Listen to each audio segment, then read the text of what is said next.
c'est Frédéric Mitterrand qui nous accompagnera tout au long de ce journal. Avec le ministre de la Culture, nous reviendrons sur la disparition d'André Aubert, quitté ce week-end. Aubert, vous voulez pas de René Aubert, peintre et lithographe versaillais, au style empreint de... Non, nous parlons d'André Aubert et Dompatillot dans les publicités Panini. Ah non, ça c'est de la télévision, ça ne me concerne pas. Si, la télé, ça dépend du ministère de la Culture. D'accord. Vous voulez donc que je rende un hommage à l'interprète de Dompatillot? Ah, c'est à vous de le faire. Vous me laissez 2 minutes que je me renseigne un peu? Oui, bien sûr. On va y revenir. Voilà, je suis donc Frédéric Mitterrand, ministre de la Culture. Monsieur Mitterrand, ce week-end, c'était à André Aubert, acteur connu pour avoir incarné Dompatillot dans les publicités Panzani. On écoute notre hommage. André Aubert, né en 1924, artiste imitateur, plus connu sous le sobriquet de Dompatillot, mais plus...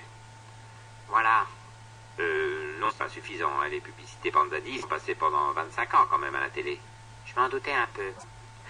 Avec la mort d'André Aubert, disparaissent ses célèbres répliques entrées au panthéon de la régie publicitaire française. Seigneur, ce ne sont que quelques pâtes, des pâtes oui, mais des Panzani. C'est beau. André Aubert a rejoint le cercle très fermé des classiques indémodables, tels On se lève tous pour Dante, Caprice à deux, Caprice des dieux, Vainé c'est gonflé, sans oublier l'éternel. Ah ça c'est ben vrai ça, de la mère Denis, remise au goût du jour par des publicitaires en mal d'inspiration. Un bel hommage. La carrière de Dompatillot n'a pas été un long fleuve tranquille, car après un règne sans partage durant les années 80, il fut bientôt inquiété par Germaine, la grand-mère Lustucru, venue lui voler la vedette avec des publicités fracassantes, où des martiens tentaient de lui dérober un plat de nouilles, et qui invariablement se terminait par le visage buriné de Germaine, d'une cuillère en bois à la main, criant à la France abasourdie « Il n'y a pas de fée chez Lustucru ». Mais je m'en souviens de ces pubs. Que dire de la fin des années 90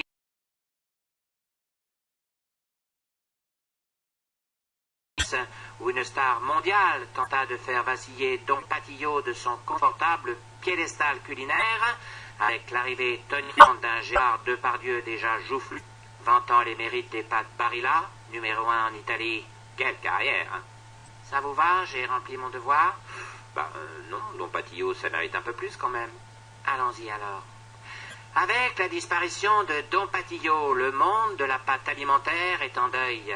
Amis des spaghettis, amateurs de farfales et de coquillettes, fondus de pipés rigatés et aficionados de ravioles et de fusilli, tous pleurent aujourd'hui la disparition d'un curé gastronome pour une église trop laxiste.